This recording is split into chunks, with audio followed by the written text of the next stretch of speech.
hapëse të universitetit, si profesues të Universitetit Korçës, ne do t'ja kalojmë më një herë pas pak, do të them unë, përsëri zonjës Edlira Mekshi.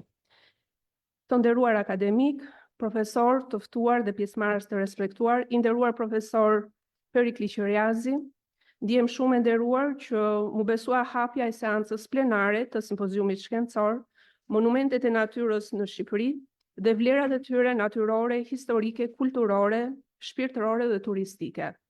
Më lejoni t'ju përshëndes dhe t'ju uroj mirëseardhje në këtë simpozium të parë shkencor dhe tepër të rëndësishëm mbi monumentet e natyrës në Shqipëri, organizuar nga Akademia e Shkencave në bashkëpunim me Universitetin Panoli të Korçës. Ky aktivitet shkencor shënon një tjetër bashkëpunim të rëndësishëm midis Akademisë së Shkencave të Shqipërisë dhe universiteteve. Ai zhvillohet në vijim të konferencës së mëparshme shkencore, Qendrat e banuara të Shqipërisë, gjendja dhe ardhmja, fruti një bashkëpunimi të suksesshëm midis Akademisë së Shkencave të Shqipërisë dhe dy universiteteve, Aleksandër Xhuvani Elbasanit dhe Eqrem Çabej Gjirokastrës.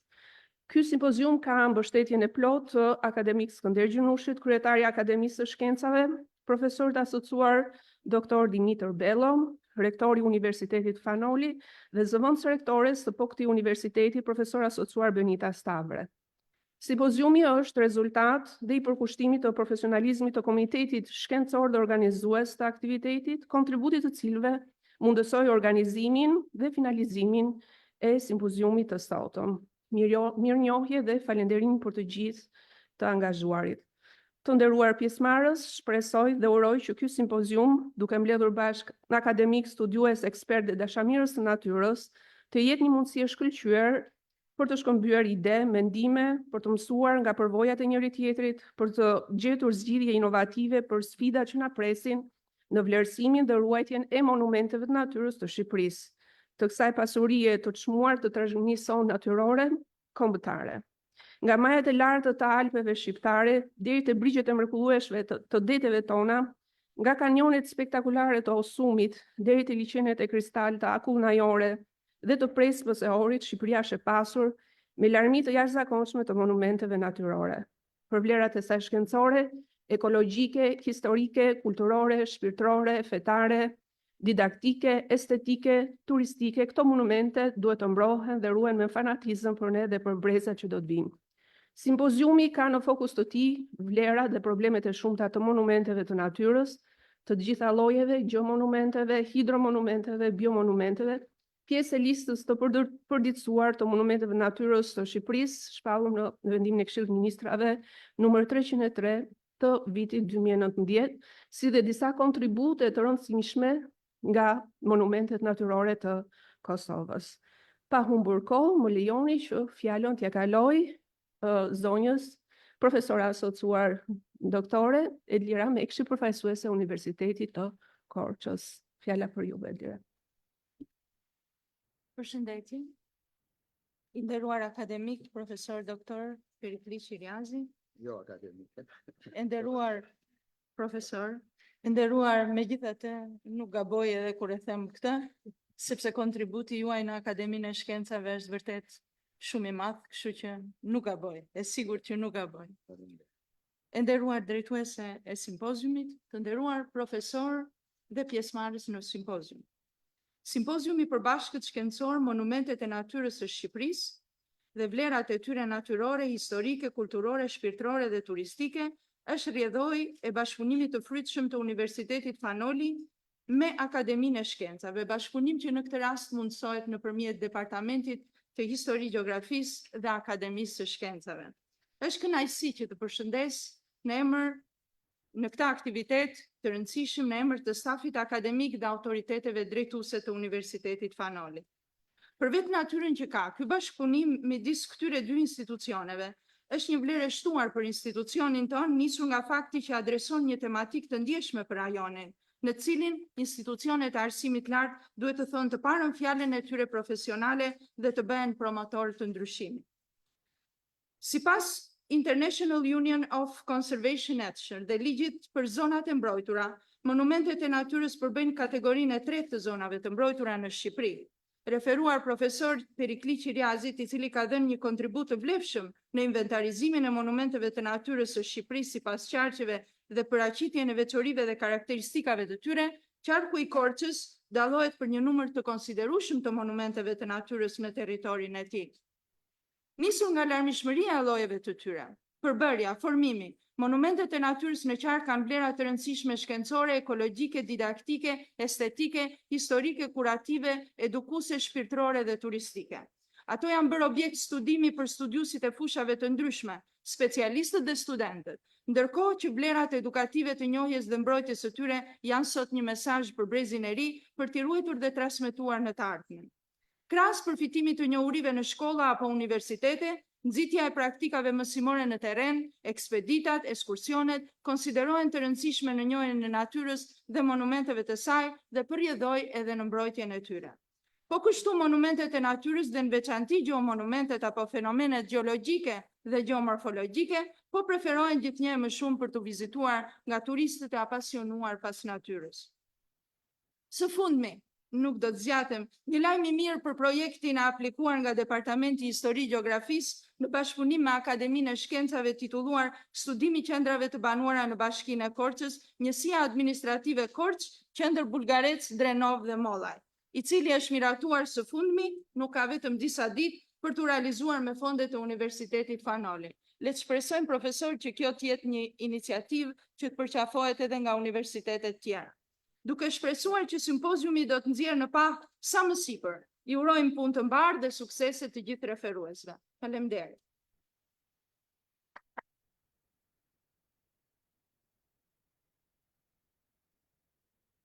Faleminderit, profesor asociuar Edlira Mengshi. Atëherë pa humbur kohë, fjalën ja kaloj profesorit ton të nderuar, mikut ton, profesor doktor Perikli Qiriazi. Në fjalën e tij, profesori do të na njojë me problemet kryesore të monumenteve të natyrës në Shqipëri, studimin, vlerësimin, mbrojtjen, menaxhimin për kërkime shkencore, kulturore, edukative dhe turistike. Fjala për juve, profesor. Faleminderit. Të nderuar pjesëmarrës, më lejoni që në emrin tim dhe Këshillit Shkencor e organizator të simpoziumit, ju falenderoj për pjesëmarrjen e ndihmesën tuaj të vyer në analizën, diskutimin, konkludimin shkencor të probleme komplekse të monumenteve të natyrës. Monumentet e natyrës kanë qenë objekt studimi disa fushave kërkimore, si gjeografia, gjeologjia, biologjia, pylltaria, arkeologjia e tjerë. Secila prej tyre në këndvështrimin e vet ka dhënë ndihmesë në studimin e problemeve të veçanta të tyre. Simpoziumi ynë është aktiviteti i parë shkencor për monumentet tanë të natyrës, të këtyre tempujve të rrallë të natyrës sonë.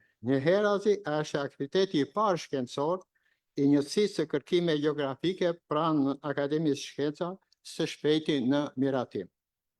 E veçanta e tij se si asnjëherë tjetër, mblodhi bashkë 63 studiues të disa fushave, gjeograf, biolog, arkeolog, gjuhëtar, inxhinier, hidrogeolog e të pyjeve, arkitekt, midis tyre edhe të peisazhit, për herë të parë, arkitekt peisazhi. Drejtues dhe specialistë të trashëgimisë natyrore, të pushtetit vendor dhe arsimin, mësues të gjeografisë, ekspert të mjedisit e ambientalist. E konsiderojmë arritje të simpoziumit, pjesëmarrjen përveç Akademisë së Shkencave edhe të 14 të universiteteve të Shqipërisë dhe Kosovë. Përshëndes dhe falenderoj për ndihmesat tanë, kolegët tanë, lektorët në universitetet tuaj apo në qendra kërkimore shkencore. Falenderoj studiuesit e pavarur. Do desha të falenderoj edhe drejtoreshën Daniel Pirushi të Agjencisë Kombëtare të Zonave të Mbrojtura, por ajo nuk na erdhi, ndoshta për punët e saj, dhe Majlinda Bufi, Bashkia Rockovec e para dhe vetmja përfaqësuese e pushtetit vendor. Ka rëndësi kjo sepse do jetë pushteti vendor, është dhe duhet jetë pushteti vendor ai që duhet përgjigjet për gjendjen e monumenteve tona të natyrës. Referuesët e fushave të ndryshme nuk janë të pakët, por gama jashtëzakonisht e madhe e problemeve të monumenteve të natyrës do të kërkonte pjesëmarrjen edhe të studiusëve të fushave të tjera, gjeolog, klimatolog e hidrolog, specialist të gjisit, ekonomist, demograf, sociolog, politikan, jurist, kulturolog, antropolog social e kulturor, studius e menaxhues të trashëgimisë natyrore e kulturore të turizmit. Shpresojmë të të ardhmet të na bashkohen në studimin e monumenteve tona të natyrës. Le ta konsiderojmë këtë simpozium si një fillim të mbarë. Rezultatet e tij do të shërbejnë si bazë dhe nxitje për studimet të thelluara dhe gjithë përfshirëse mbi monumentet e natyrës. Kjo do të rrjedhë Shqipërinë në radhën e vendeve të përparuara, të cilat kanë kohë që studiojnë në themel monumentet e natyrës. Si zona apo objekte me vlera unike natyrore, habitate i gjallësave endemike, relikte, të rralla, kërcënuar dhe me rëndësi të veçantë, monumentet e natyrës përbëjnë kategorinë e tretë të zonave të mbrojtura, por sipas ligjit për rëndësinë e madhe të vlerave të tyre gëzojnë mbrojtjen e kategorisë së parë, sipas së cilës ndalohen tjetërësimi i vlerave pas një lloji qëllimi ekonomik, punime e veprimtari që denatyrojnë dhe cënojnë evolucionin e tyre natyror, ndërsa menaxhimi shkencor dhe shfrytëzimi i tyre me lejë mjedisit bëhet vetëm për qëllime shkencore, ekologjike, kulturore, historike, didaktike, fetare dhe gjithmonë të kontrolluar edhe turistike. Vlerat unike të monumenteve natyrë lidhen me specifikën e veprimit të ligjeve natyrore. Prej tyre rrjedh dhe rëndësia e monument natyrës, burim i informacionit shkencor për shumë shkenca, gjeologji, gjeografi, hidrologji, biologji, arkeologji e të tjera. Laborator natyror ku nxënësit e studentët të gjithë të tjerë të marrin njohuri shkencore e kulturë, burim i edukimit ekologjik, estetik e të tjera. Krahas të tjerëve, në vlerësimin e monumenteve të natyrës, duhet të ulëmtohen vlera shpirtërore, lidhja e tyre me legjenda, gojdhëna, toponime, rrite fetare e pagane, apo ngjarje historike. Sepse kështu njihet dhe ruhet më mirë bota jonë shpirtërore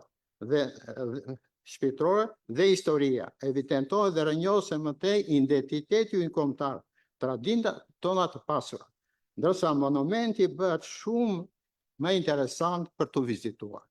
Ky është simpoziumi i parë që trajton këtë aspekt, pra vlera shpirtërore, por referimet vetëm e shtrojnë problemin.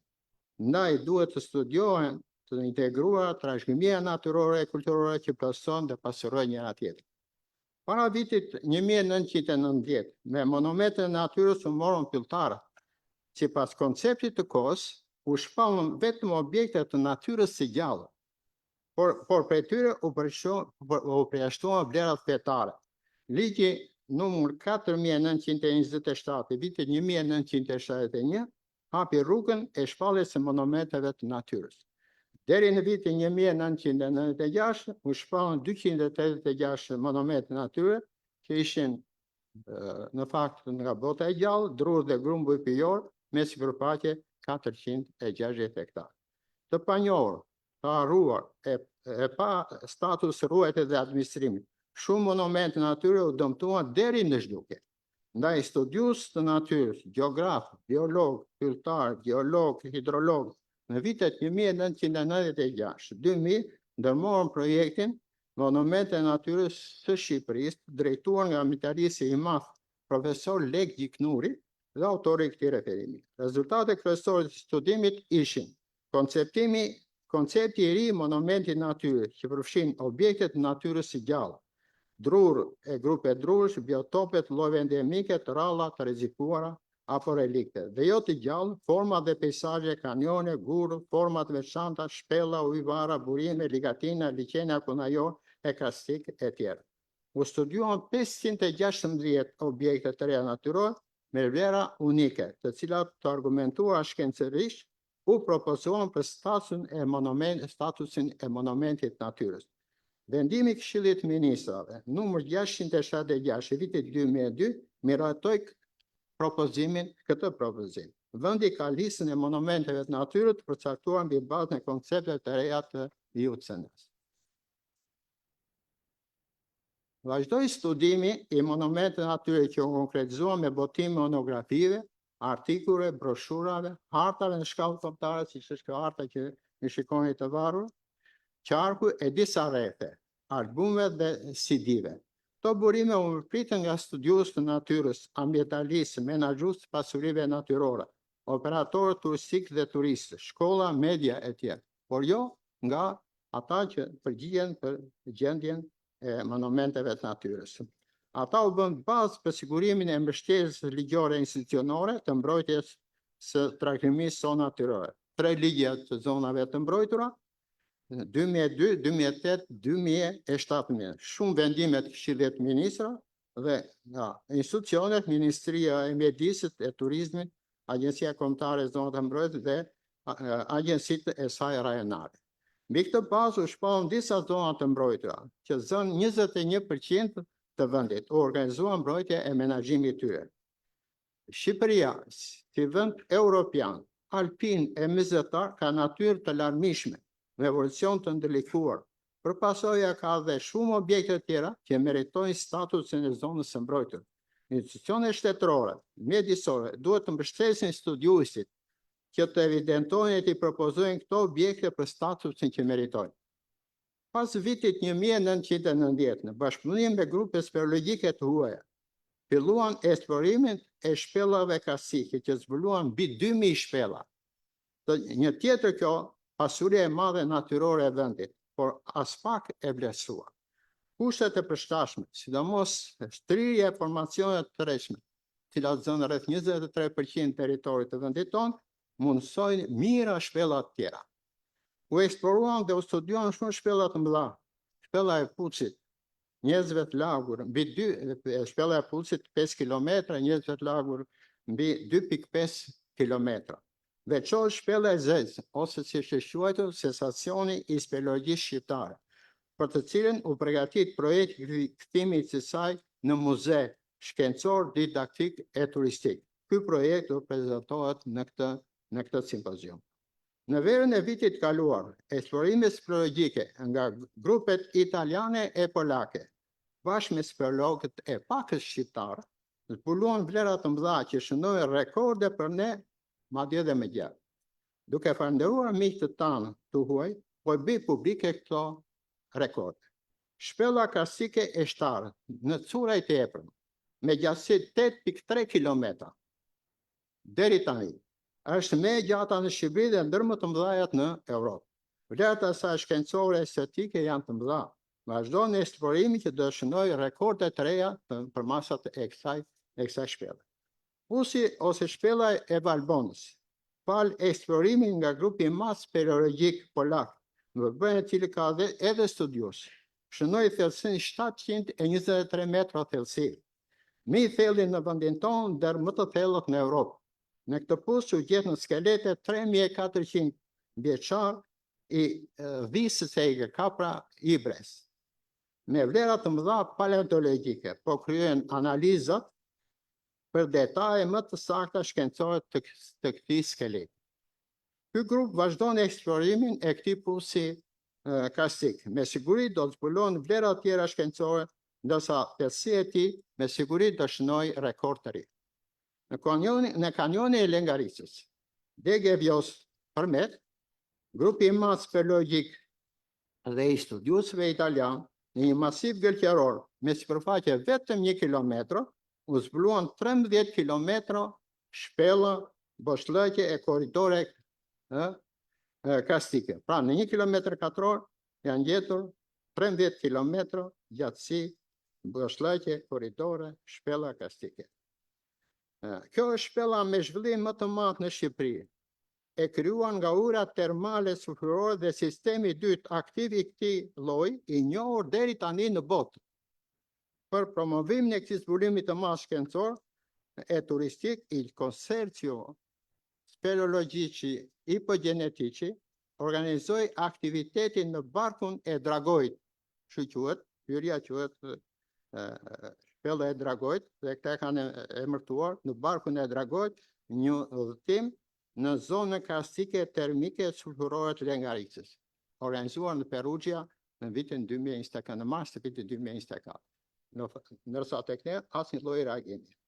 Së fundi për këtë problem do desha të theksonja se Ministria e Mjedisit, Agjencia Kombëtare e Zonave të Mbrojtura, Agjencitë Rajonale të Zonave të Mbrojtura, Pushteti Vendor, të gjithë ne duhet jemi tepër falënderues ndaj eksploruesve tuaj të shpellave tona, sepse na dhanë informacion tepër të vyer shkencor për botën tonë misterioze nën-toksore, duke krijuar mundësi për menaxhimin e vlerave të saj. Ne duhet të krijojmë atyre kushte për eksplorime e vështira, të lodhshme, madje të rrezikshme. Me gjithë mbështetjen mjaft të mirë ligjore, për fat të keq, vazhdoi dëmtimi dhe shkatrimi i monumenteve të natyrës. Për to mungojnë planet e menaxhimit. Shumica nuk ka asnjë lloj sinjalistike. Ato janë jashtë vëmendjes së pushtetit vendor, ai cili nuk i di vlerat e natyrës së territorit që administron. Disa raste flasin për mosnjohje as të konceptit të monumentit natyrës. Ndryshe nuk shpjegohet pse kanë vend tabelën monument kulture në rapin e Bezistanit, në qendër të Elbasanit, në bredhin e Vishnjës, në bredh i madh në pyllin afër Dardhës, fshati Dardhë. Tani lista numëron 719 monumente natyre. Pas kaq vitesh, Agjencia Kombëtare e Zonave të Mbrojtura krijoi inventarizimin e ri, i cili duke zbatuar kriteret jo shkencore në vitin 2019 inventarizim, hoqi shumë monumente natyre.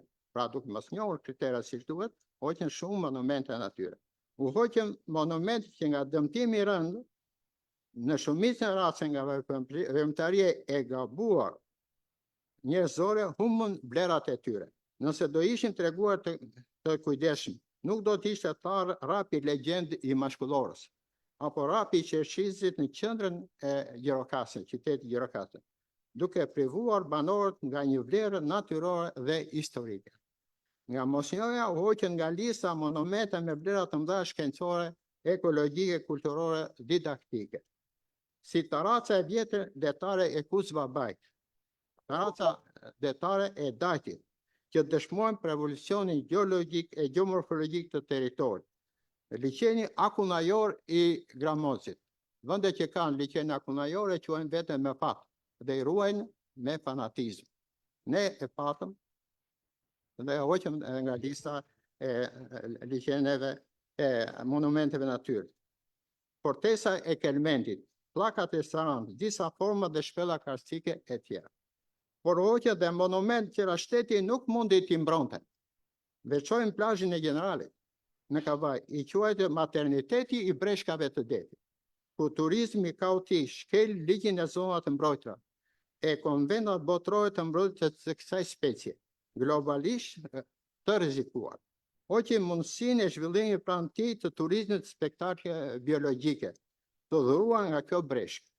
Hoq syri kaltër në Delvin, perl e rrallë e natyrës sonë, e të jetësuar nga turizmi kaotik. Krasin e qafës së Dëvrijes, në Skapar, të shkatruar nga Gurorja dhe shumë objekte të tjera. Kjo flet jo vetëm për mosbatimin të ligjit, por dhe për mungesë të strategjisë së menaxhimit të monumenteve të natyrës, për mosnjohjen e vlerave dhe rëndësisë së tyre. Nëse do të bëjohet kështu, do të zhduken përgjithmonë vlerat të shmuara e të pakthyeshme. Mendoj se ndërhyrja e fundit në ligjin e zonave të mbrojtura të vitit 2017, duke zbutur mbrojtjen, lehtësojnë investimet turistike dhe jo vetëm, të cilat do dëmtojnë vlerat e pakthyeshme të zonave tona të mbrojtura. Në këtë kuadër dhe të monumenteve të natyrës, që janë tepër të brisht, të ndjeshme ndaj ndërhyrjes së gabuar humane. Shtoj se është urgjente mbrojtja e siteve për zonave të mbrojtura nga zhvillimi spontan i turizmit masiv, shumë milionësh. Shumë shpejt numri i turistëve, si po thuhet, do të arrijë 30 milion. Janë jo të pakta vendet në botë të dehura nga euforia e rritjes së shpejtë të turizmit, i dhanë përparësi turizmit spontan, kaotik, masiv. Por kjo dëmtoi rënd vlerat e peizazhit tyre natyror edhe social. Shumë shpejt ato humbën atraksionin turistik. Ndaj sa nuk është ende vonë të dërmeren urgjentisht studimet të thelluara shkencore mbi kapacitet të mbajtje turistike të peizazhit. Ende tek ne nuk kemi asnjë lloj studimi për të përcaktuar sa mund të mbajë ky peizazh, çfarë ngarkese turistike mund të mbajë ky peizazh. Kjo do të vinte në kontroll valët e turizmit masiv. Njëherëse duhet të studiojmë asetet e tjera turistike dhe t'i menaxhojmë ato shkencërisht. Kjo veç të tjera do ta shtrinte turizmin në gjithë vendin, duke lehtësuar kështu zonat e mbi ngarkuara nga turistët dhe duke shpëtuar peizazhin e tyre nga shkatërimi i sigurt, theksoj se vetëm turizmi i kontrolluar deri në aftësitë mbajtëse të peizazheve do të sigurojë zhvillimin tonë të shpejtë e të qëndrueshëm socioekonomik. Si konkluzion, bazuar në termat e referencë të këtij simpoziumi, midis problemeve të shumta studimit të monumenteve natyrës do të theksohen koncepti i UCN-s mbi monumente e natyrës, kriteret për zgjedhjes, klasifikimi, mbështetja ligjore dhe institucionale, gjendja rreziqet e menaxhimit të mbrojtjes monumenteve natyrës, strategji geokonservimi, balancimi midis ruajtjes e zhvillimit, integrimi me strategji dhe objektiva sociale ekonomike. Kushet e faktor natyror në formimin e shpërndarjen gjeografike të monumenteve të natyrës në kontekstin gjeohapësinor, vlerësimi i tyre për zhvillim të qëndrueshëm. Shpella karstike, si monumente të rralla e të larmishme natyrore, eksplorimi, studimi, menaxhimi shkencor për qëllime studimore, kulturore, didaktike, turistike e fetare. Rrisi metodologjike në vlerësimin shkencor të monumenteve natyrore. Gjisi, teknologji gjeohapësinore, instrumenta e teknika për analizë hapësinore, eksplorime virtuale e tjera. Monumente natyrës si burim i informacion shkencor për qasje kërkimore në aspektet natyrore, historike, toponomistike, kulturore, shpirtërore, estetike, turistike. Monumente natyrës si dëshmues dhe vuajtës të ndryshimeve klimatike, impakti e adaptimit në ngrohtësinë aktuale të klimës, vlerësimit të riskut të peizazhit dinamike. Unë me zipres dëgjoj 2 referimet nga kolegët tanë të nderuar për këtë problem. Profesor Romeo Eftimi dhe profesor Zidit Teqja kanë për objekt krish këtë problem. Monumente në natyrës në kontekstin e miteve, legjendave, gojdhënave, kulturës tradicionale, toponimeve. Vlerat e menaxhimit të tyre në shërbim të identitetit kombëtar dhe të forcimit të koshiencës regionale, aq të tronditur kohët e fundit. Monumente natyrës si pjesë e planifikimit urban të vendbanime, integrimi i tyre në planifikimin, projektimin e menaxhimin e arkitekturës së peizazheve. Turizmi e monumente natyre, modelet për caktimit të kapacitetet mbajtëse të peizazheve, menaxhimi për mbrojtjen e vlerave dhe përdorimin e kontrolluar turistik.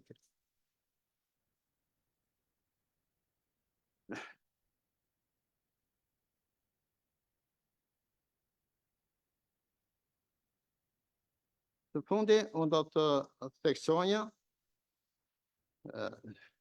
një problem të rëndësishëm që gjitha këto studime që kryen nga gjeografia, qoftë për natyrën, qoftë për aspektet sociale dhe ekonomike, unë do shtonja edhe studimi për trashëgiminë natyrore në këtë kuadër edhe të monumenteve natyrës, gjitha këto janë probleme albanologjike. Po të fundit në fushën e albanologjisë janë futur shumë probleme të reja, të konsideruar shumë larg albanologjisë, si etnofano, etnoflora, por krahas kësaj duhet futet patjetër edhe studime gjeografike në mënyrë të veçantë trashëgimia natyrore. Besoj se kjo kërkesë e shtruar po të fundit tek ne do të miratohet dhe ne do jemi pjesë e studimeve albanologjike. Kemi kryetarin e seksionit të studimeve albanologjike të akademisë, ai shprehur dakord dhe shpresojmë që kjo të realizohet në ta. Duke ju falenderuar të gjithëve për pjesëmarrje, për kontributin e madh që do të jepni në këtë simpozium, ju uroj suksese dhe vetëm suksese. Ky është simpoziumi i parë që ne organizojmë me pjesëmarrje kaq të gjatë për monumentet të natyrës. Ju falenderoj.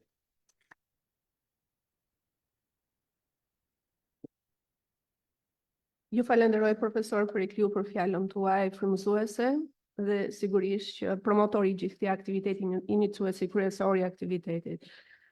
Duke ju falenderuar edhe një herë për pjesëmarrjen tuaj, ju dëshirojmë suksese në këtë aktivitet, presim diskutime dhe produkte të mira në përfundim të këtij aktiviteti. Por më shumë, juve të gjithë keni nduar programin, agjendën e aktivitetit sotëm dhe do t'ju kërkoja që t'i referoheshit asaj për t'u pozicionuar në 2 sallat kryesore të akademisë. Është salla akademike, që është godina tjetër, do t'ju shoqëroj, unë jam atje dhe ju shoqëroj, dhe këtu do t'jemi pjesa tjetër në këtë sallë, që është salla Alex Buda. Kështu që kemi t'ju referoj programet, profesor. Po, në 11:30 është një pushim kafeje, kështu që ta marrim në konsiderat gjatë referimeve. Ju falenderojmë.